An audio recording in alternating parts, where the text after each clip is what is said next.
नमस्कार प्रेक्षकांनो, शिवा मालिकेच्या भागामध्ये जबरदस्त ट्विस्ट आपण पाहणार आहोत आणि त्यामध्ये आता शिवा ही वर्गात शिकवणी करून आता घरी आलेली असते। शिवाला बघताच इकडे सीताई भाऊ खूप खुश होतात, कारण शिवा आता पूर्णपणे रॉकीच्या दुःखातून बाहेर निघाल्याचे त्यांच्या लक्षात येते। पटकन आता शांताबाई शिवा आणि आशूला पाणी घेऊन येते आणि लगेच आता शिवा म्हणते की उद्या ना टेस्ट एक्झाम आहे। तर आता सीताई म्हणते की मग त्यात काय एवढं टेन्शन, वर्गात शिकवलेलं तुझ्या लक्षात आहे ना। आणि इकडे शांताबाई म्हणते की मी देवीची माळ जपली आहे ना सीताई, त्याच्यामुळेच आपली शिवा बरी झाली आणि मला ना त्याचं फळ मिळालं। आणि त्यानंतर आता शांताबाई म्हणते की आता तू पोटभर जेव बर का शिवा, आणि रॉकी ना कुठेच गेला नाही, तो इथेच आहे आपल्याजवळ। एवढ्यात आता सीताई रागाने शांताबाईकडे बघते आणि म्हणते की शांताबाई, आणि लगेच आता शांताबाईकडे मान नकारार्थी हलवून सीताई शांताबाईला खुणावून गप्प बसायला सांगते। आणि लगेच आता शिवा म्हणते की सीताई, रॉकी गेलाय, ही खूप मोठी जखम आहे, ती भरून यायला वेळ तर लागणारच ना।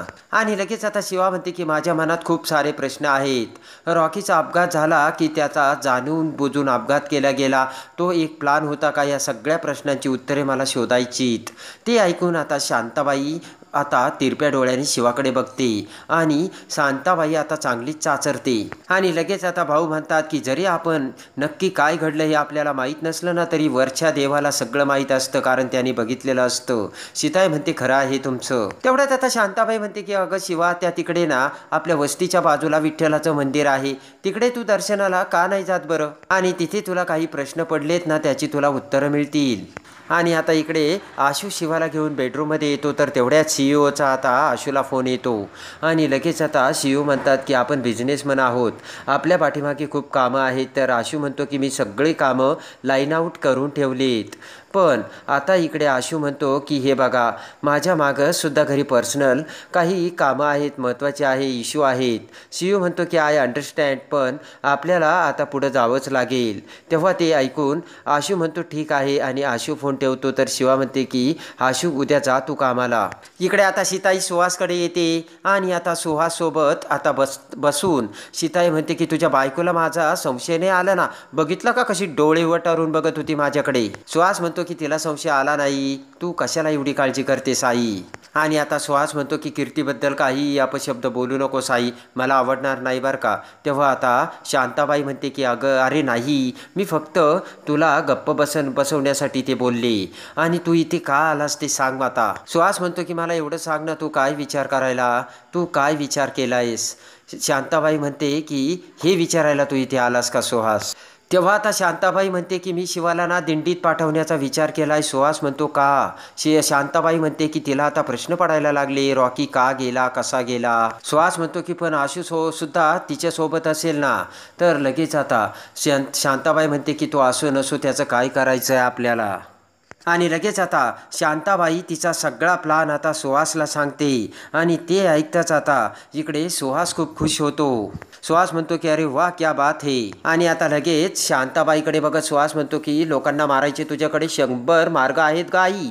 हसतच आता शांताबाई म्हणते की तुझ्याशी यारी केली रे मी। दोघेही आता हसू लागतात आणि इकडे आता सीताई किचनमध्ये काम करत असते। तर तेवढ्यात शिवा तिथे येते आणि म्हणते की शांताबाई कुठे। तर सीताई म्हणते की त्या देवळात गेल्या आहेत। आणि त्यानंतर आता सीताई म्हणते की अगं शिवा, तुला दिंडीमध्ये जायचं आहे ना। तर शिवा म्हणते जायचं आहे, पण मला वेळ आहे अजून। शिवा म्हणते की मी करते ना काही तुम्हाला कामात मदत। सीताई म्हणते करते का मी शिवा। आणि त्यानंतर आता सीताई म्हणते की शिवा आता तुला बरं वाटतंय ना। तर शिवा म्हणते हो। आणि इकडे आता दुसऱ्या दिवशी सकाळी दिव्या ही उशिरापर्यंत झोपलेली असते आणि अचानक ऑफिसला जायचं लक्षात येताच आता खडबडून दिव्या जागे होते आणि म्हणते की अरे बापरे, ऑफिसला जायला उशीर झाला। पण तेवढ्यात रात्रीचा प्रसंग आता दिव्याला आठवतो आणि मॅनेजरने दिव्याला सांगितलेले असते की उद्यापासून कामावर यायचं नाही। तर आता दिव्या विचार करते की अरे बापरे, जॉब तर हवाच आहे। आता दिव्या त्या मॅनेजरला फोन लावते। दिव्याचा आलेला फोन बघून मॅनेजर फोन उचलतो आणि दिव्या म्हणते की I am extremely sorry sir, रात्रीच्या प्रकारामुळे जे काही झालं त्याबद्दल माफ करा, मी असं वागायला नको होतं। तर आता मॅनेजर म्हणतो की दिव्या, मी तुम्हाला सांगितलं ना, मी तुम्हाला नोकरीवरून काढून टाकलंय म्हणून। तेव्हा आता दिव्या म्हणते की सर नका ना असं करू। आणि आणि दिव्या म्हणते की तुम्हाला माहिती आहे ना माझा नवरा माझ्यासोबत कसा वागतोय, अहो मी एकटी पडेल.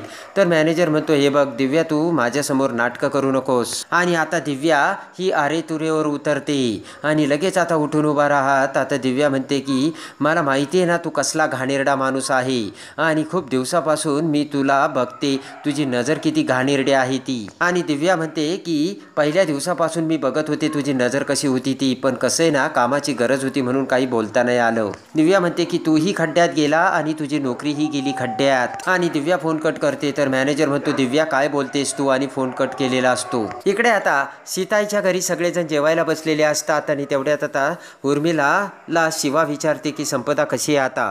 तेव्हा आता उर्मिला म्हणते की आता बरं वाटतंय तिला दर्शिक. तेवढ्यात आता सीताई म्हणते की इकडे आता आशूला सुद्धा कामावर जायचं आहे आणि शिवा सुद्धा दिंडीमध्ये जाणार आहे. आणि त्यानंतर आता शिवा म्हणते की मी निघते बरं का, आणि सगळ्यांचा निरोप घेऊन आता शिवा ही बाहेर पडते. आणि आता इकडे सुहास बाहेर आलेला असतो. तेवढ्यात आता ज्या ड्रायव्हरने त्याच्या टेम्पोवाल्याने आता रॉकीला उडवलेलं असतं, तो टेम्पोवाला आता पटकन सुहासच्या मोबाईलवर त्या टेम्पोचा जे काही नुकसान झालंय त्याच्या हेडलाईटचा फोटो पाठवतो. सुहास तो फोटो बघतो आणि म्हणतो की हा कसला फोटो पाठवलाय, आणि पटकन त्या ड्रायव्हरचा आता सुहासला फोन येतो.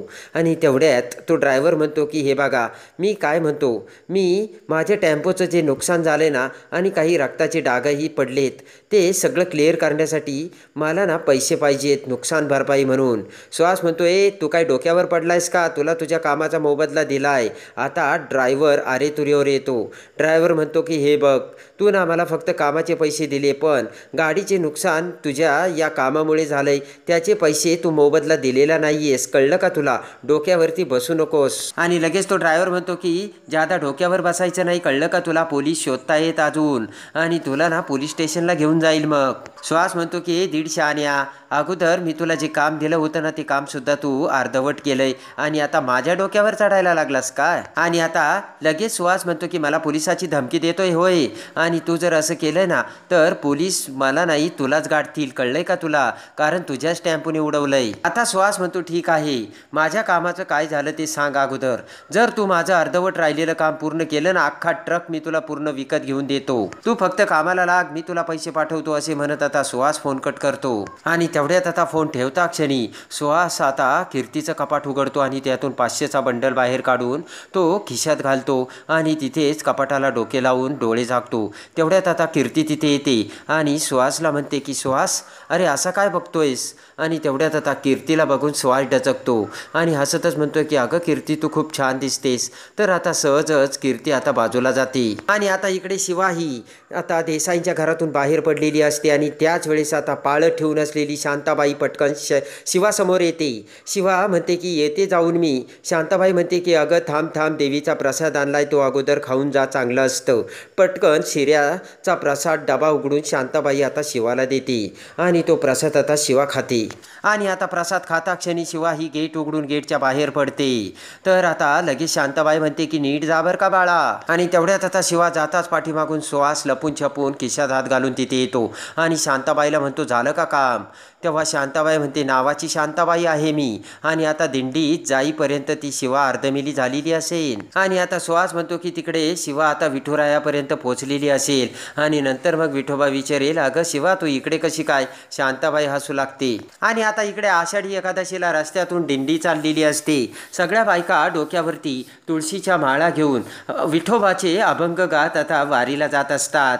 आणि इकडे शिवा आता तिथे येते. शिवा त्या सगळ्यांना बघते आणि खुश होते. आणि आता शिवा सुद्धा त्या दिंडीमध्ये सहभागी होते आणि टाळ्या वाजू लागते. आणि त्याच वेळेस तो ज्या ड्रायव्हरने आता रॉकीला मारलेलं असतं तोच ड्रायव्हर आता वारकरी बनवून त्या दिंडीत घुसलेला असतो आणि त्याने आता शिवाला बघितलेलं असतं. शिवावरती तो शिवाला मारण्यासाठी आता टपून बसलेला असतो. आणि त्याच वेळेस आता शिवा ही टाळ्या वाजवत असताना आता शिवाला चक्कर येऊ लागते. शिवाचे डोके गरगर फिरू लागते, पण शिवा तशीच आता विठ्ठलाची गाणी गुणगुणत टाळ्या वाजत असते. आणि तो ड्रायव्हर आता आता त्याच दिंडीत शिवाकडे बघत आता टाळ वाजवत असतो आणि आता शिवाला झोकांटे जाऊ लागतात, शिवाला चक्कर येऊ लागते. तेवढ्यात एक मुलगा आता शिवाच्या गाळ्यामध्ये टाळ घालतो आणि बाजूला जातो. शिवा आता टाळ वाजवू लागते आणि तो ड्रायव्हर आता एकदम शिवाच्या पाठीमागे शेजारी आलेला असतो आणि तेवढ्यात आता शिवाच्या डोक्यात गरगर फिरू लागताच आता रॉकीला टेम्पोनी कशी धडक दिली, रॉकी कसा खाली पडला, हे सगळं आता शिवाच्या डोक्यात शिवाच्या डोळ्यासमोर येऊन घुमू लागतं.